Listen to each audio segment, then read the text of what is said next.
Doesn't even do that much damage to these Hellstriders and Marauder Horse Masters. Since they're already so low on models, they're really not taking that much damage. It's just the Famir Sorcerer. Wait, ooh, God, that's not even a Famir, it's a Shaman Sorcerer. Okay. Yeah, that's real bad. Shaman Sorcerers aren't good melee combatants at all. Famir at least are. Army loss is going to come in for Norsko, because Wulfric, the disappointment, continued to be a disappointment, and Be'lakor reigns supreme. So whoever Chaos was won. Chaos was Mofet. Alright. Alright. So Mofet's up 1-0. Be'lakor didn't get that much value, but he did distract Wulfric for a long time. I'm honestly kind of surprised he didn't get more value off of fighting Wulfric. Skirmish Cav did great. Hellstriders did really good because they're freaking Hellstriders, and everything else was dogs. Cool. Wulfric did less than Be'lakor, but about the same, so Caster got a ton of value. Nice final transes. The infantry got mostly punked. And Crabling Skirmish Cav did alright, but not as well as Mofet's, unfortunately. But his dogs did alright. Okay, one in the bank. Okay, Mofet is the Dark Elves. Crabling is the Skaven.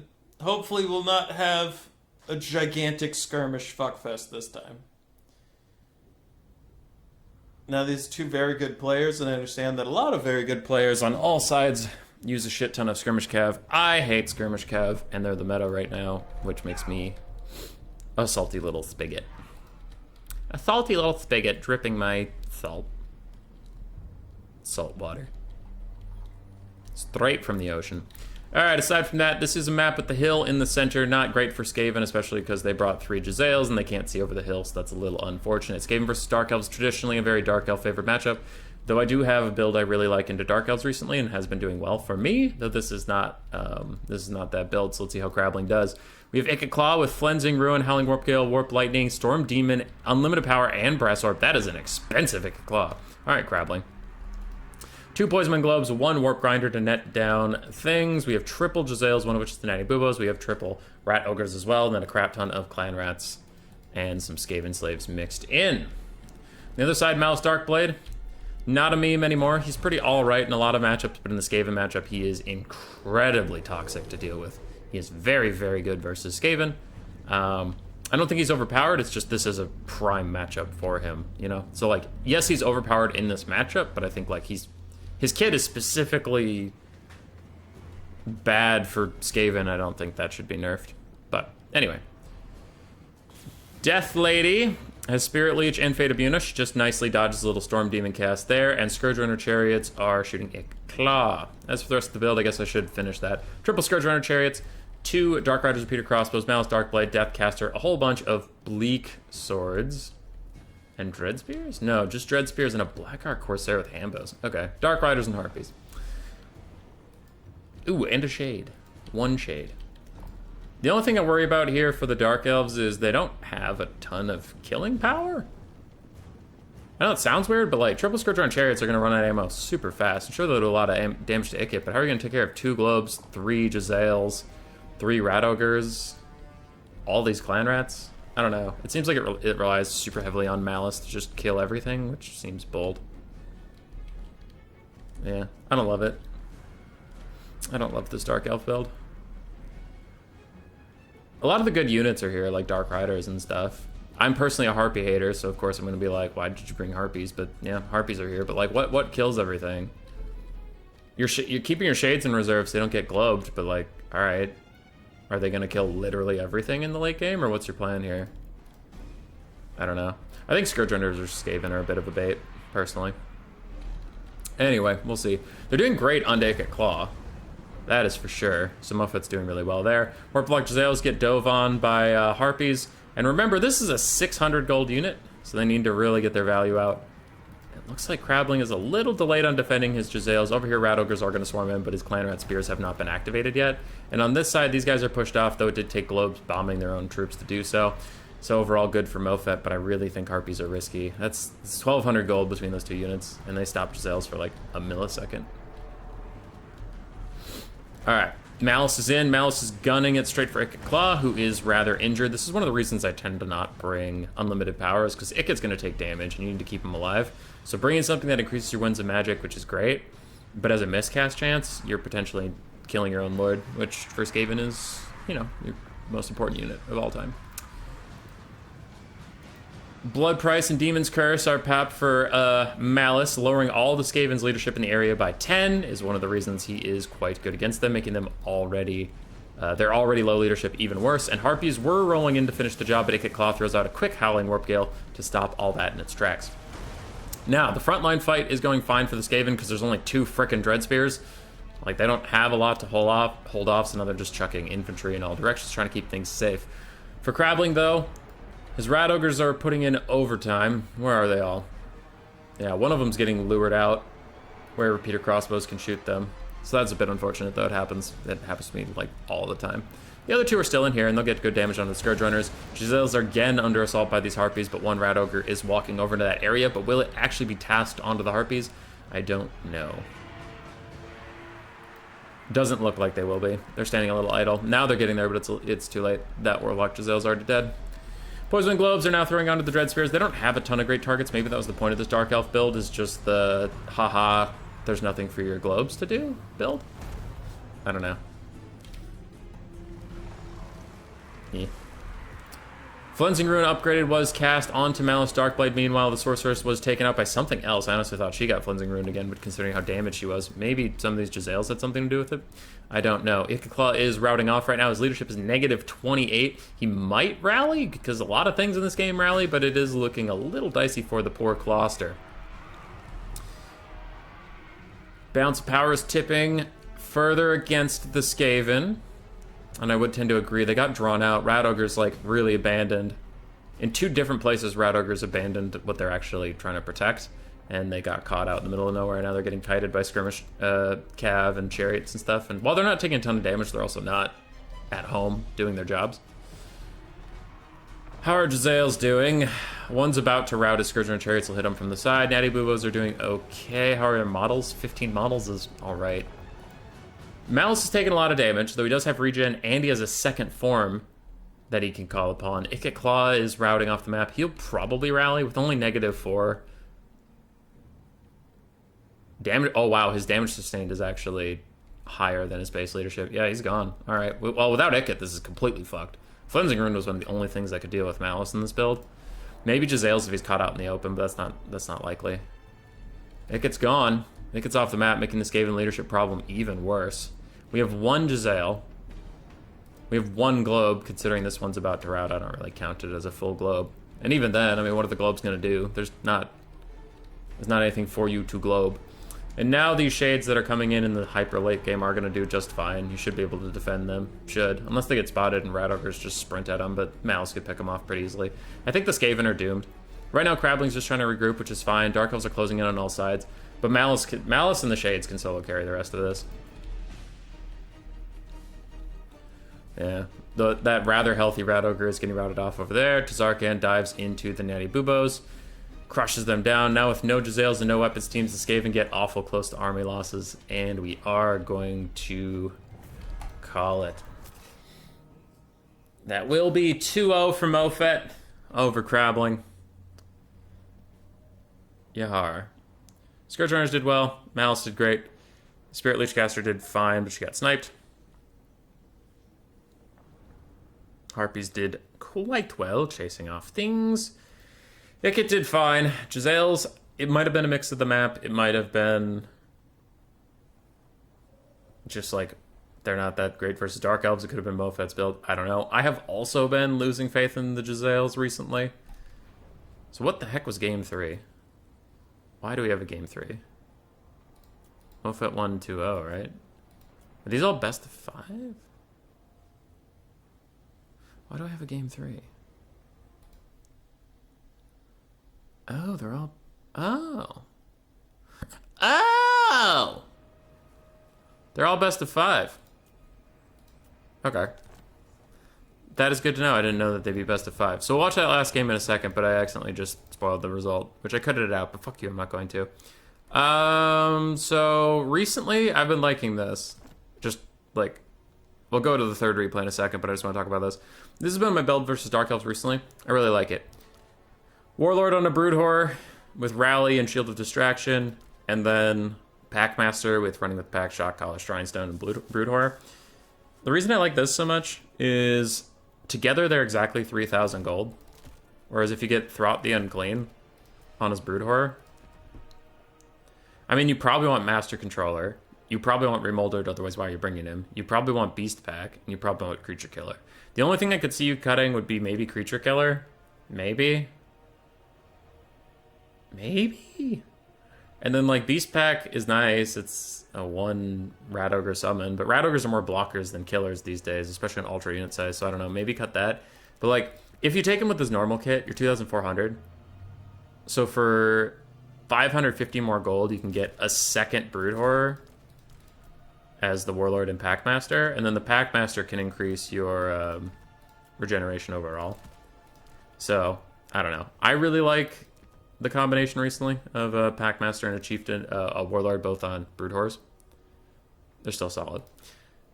Plague Priest with the Breath Attack and the Vermintide summon, plus its Plague Rush and Scrying Stone. He's on foot for various reasons. Avalanche Mortars to kill any infantry that do exist, because Dark Elves don't have incredible sniping tools. Incredible. Now, they have some. Don't get me wrong. They have some. But these can kill any infantry if you have, like, a Witch Elf Rush or a bunch of Shades or Dark Shards or anything. And if they die, they die. It could Zap is good at shooting the enemy lord.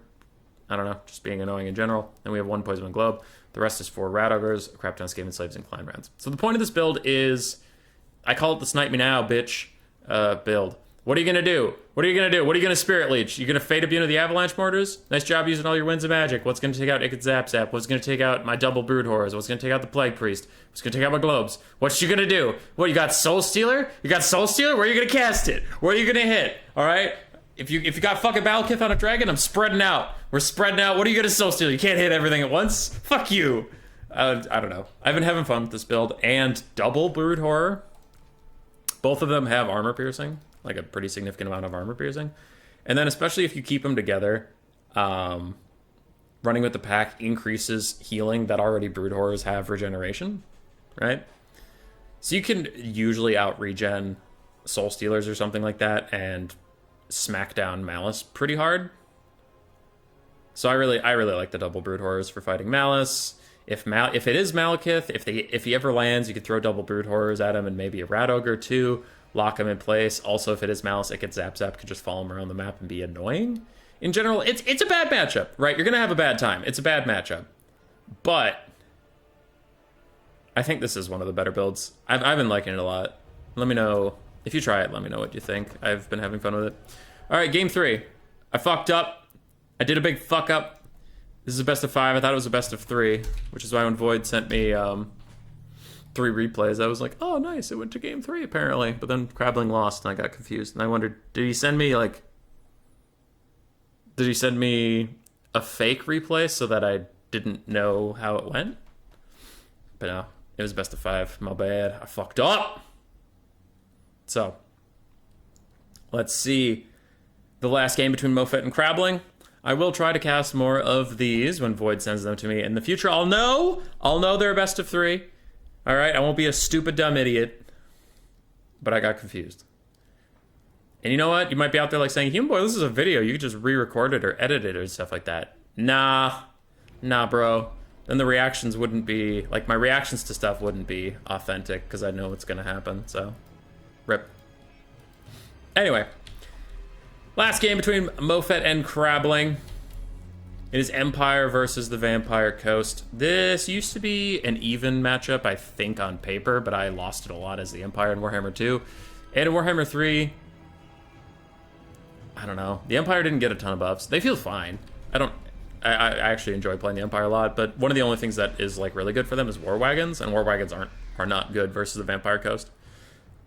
Because they have tons of armor-piercing missiles, and War Wagons lose to armor-piercing missiles quite hard, so Empire might struggle here. For the Empire build, we do have Knights of the Blazing Sun, Spearmen, Flagellants, some Huntsmen. This is pretty typical. It's a pretty solid build. More Knights of the Blazing Sun. We have Volkmar, the big stash. And we have the Sunmaker and a Bright Wizard with Fireball, Cascading Firecloak, Burning Head, and Flaming Sword Rune. That is a lot of spells. Jesus. It's a lot of spells from Dr. Crabling, MD. On the other side from Mofet, we have 4 bomber bats. We have a dash line. It's because I'm getting these replays in Russian, so my computer is not translating them very well. But looks like it is a pistol sorcerer of death. Vampires. With their summon, Wind of Death, Invocation of Heck, and the Black Pure Pit, which is a good regen spell. We have a slow push with, it looks like, triple Depth Guard. Yep, triple Depth Guard, a bunch of animated hulks, more bombers, and a couple mortars, one of which is already dead to the Sunmaker. But this is a bomb build. Just bombs, bombs, bombs. Bring as many bombers as you can. In the current state of things with patch 2.3, bomb units in general are extremely good. The way explosion damage works, it just does a shit ton of impact damage, which is part of the reason globes are so good. It's like the poison, if you look at the poison wind damage, the damage over time, it does almost nothing. But poison wind globes can like completely destroy a unit on the charge because they just pew pew and all of them die. Triple Depth Guard should be able to grind through this entire Empire build without any issue. I see no great swords, which wouldn't be typical in this matchup, to be fair. But yeah, all these poor Sigmarites can do nothing, so it would be up to the Huntsman to kill them with time and the Sunmaker, but the Sunmaker is currently dealing with bombers, which is also a solid choice, and 2 Knights of the Blazing Sun is not going to be enough to cycle charge Depth Guard to death. So we'll have to rely on Burning Heads, I guess, and Volkmar to kill all these Depth Guard. Meanwhile, Dashy Line here is not having a good day as Volkmar chased her down a little bit, and she is now running away, giving herself Invocation to Heck. You look at just the unholy abomination that is this Vampire Coast onslaught. They're just everywhere. They're everywhere! And the Sigmarites are falling! One Huntsman is already pushed off by Bomber Bats. An overcasted summon of pistol mobs is trying to harass these Huntsmen. Meanwhile, Bomber Bats are doing their best, but the Huntsmen are actually trading pretty well back onto the deck droppers. They have anti-large missiles, and the bombers are not armored. So they're going down rather speedily. But crumbling is still a joke, and those bombers were slowly disintegrating until all of a sudden they just decided, fuck it, and died. Bomber Bats took out all of the Huntsmen, so with no more ranged pressure at all from the Empire, the Bomber Bats are going to be fine in the sky. We do not have a Gunnery Wight for reloads. The bombs are what they are, but I don't think we will need them. You can see the bounce powers are trending toward the Vampire Coast. Meanwhile, Sigmarites attempt to hold on. I just don't think it's going to matter. Overcast Invocation to Heck somewhere? It was on this blob of 2 Depth Guard animated hulks, but that really hurt that lady. Dash Line is not having a good day. Mofet's got to be pissed at like his bad RNG, because so far everything is overcasted for him. Poor dude. Things are looking real bad, though. I think the balance of power is honestly being generous towards the Empire right now, because look at it. What do they have left? They have a Sunmaker that's almost out of ammo. They have a healthy-ish Knights of the Blazing Sun. They have Volkmar and a caster. That is it. The rest of this is already fucking toast. And the enemy has 3 Depth Guard that are all still healing up. We have Bombers who are still healthy. Bomber Bats who are very healthy. And the Lord. I think the Lord caster being so damaged is what's holding the balance of power to think, maybe the Empire can do it. And I'm like, balance of power, you're on drugs, dude. Pretty nice Burning Head paired with the Sunmaker is going to get these bombers pretty low and a Crumbling, but a Crumbling doesn't matter. That deckhand mob fought to the very end. The Knights of the Blazing Sun are routed. The other Knights of the Blazing Sun are coming back with very, very little health. There's still a lot of animated hulks they cannot chew through. Unless Volkmar puts on his extreme carry pants, I don't think this is going to be a W. That could actually... Unfortunately, we spoiled ourselves and we know how this one goes. But looking around, I guess the Volkmar carry angle isn't that far-fetched. All of the ranged units from the coast in this build are bombs. So good at clearing out infantry. But when it gets down to Volkmar, you have just animated hulks. And it looks like we only have 1 healthy unit left. Because he can kill almost infinite Depth Guard as long as he doesn't just sit in them and die. And the Pistol Lady, the Pistol Lady will do okay damage as long as she kites and doesn't just sit there. Still. Okay, balance of power. I apologize. I was being shitty. That's on me. Volkmar throws out a Soulfire Bombardment, but it is not the Soulfire Bombardment of old. It is much more balanced now, and it doesn't insta-kill everything around it. So now Volkmar will get surrounded by 2 animated hulks, one of which he can't really deal with, and if the Vampire Caster uses... Ooh, she used Invocation Overcast on herself and some Depth Guard. Okay. I think maybe the Hulk should be your concern here, because they're the only things that can hold Volkmar in place and do good damage to him, but... Mofet really valuing his depth guard, which, I mean, they're good units, don't get me wrong. It's just most of the infantry are already dead, so what's the depth guard gonna do? They are unnecessary. Pistol Lady is trying to pew-pew down the Bright Wizard and leave Volkmar all on his own, even trigger army losses just to really leave Volkmar in the dust. Everything's breaking except for the Unbreakable Flagellants, though they will just die the old-fashioned way. Army losses does hit, and now it's Volkmar versus the world, surrounded by animated hulks and depth guard, just sitting in them and fighting. He is getting whittled down, and he will probably lose any second now as a Big Soul Fire Bombardment comes down. Last of the animated hulks are crumbling away. Big overcast invocation to heck, trying to keep them alive as Crabling attempts to push out, but the animated hulks are still pushing. And crumbling is a joke! Boop. Ah, pistol summon. Yup. That's a good play. It's a real good play from Mofet. Now they're just going to turn and gat his ass.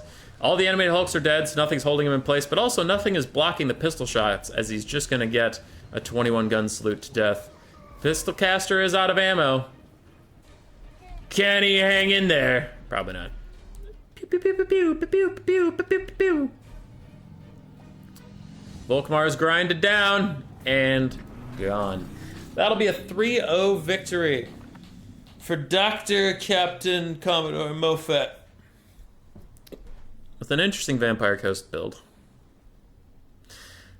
Man, he was ready. He was ready to kill infinite amounts of Imperials. Got a little concerned there at the end with trying to kill Volkmar, but... Bombs. That's solid. For Crabling's build, I don't know how I feel about it, but it performed quite well. Against what I really like Mofet's build. I think it's quite solid. Maybe get like one handgun. But then, I mean, if you get one handgun, Sunmaker will just shoot it, but I don't know.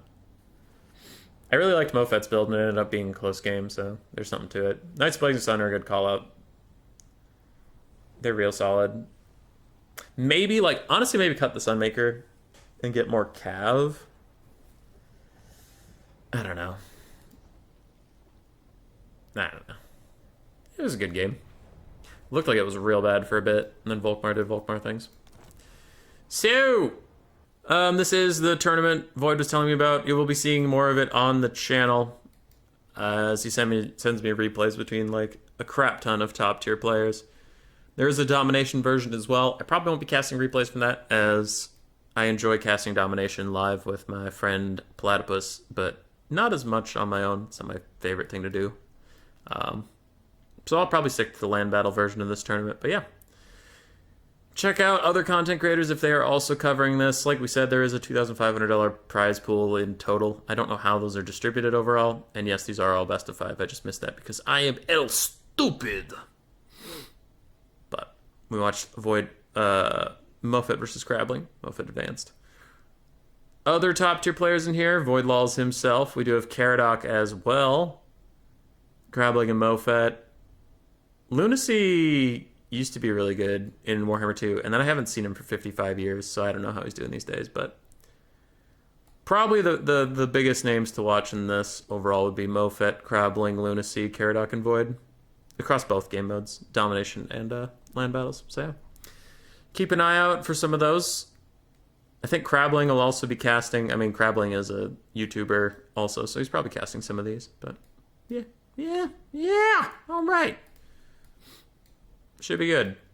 And if Void watches this back and he's like, "You stupid idiot! I told you that they were best of 5 and you did not pay attention to me!" I don't know what that accent was. It definitely wasn't Russian, but sorry, Void. I'll do better. Sorry.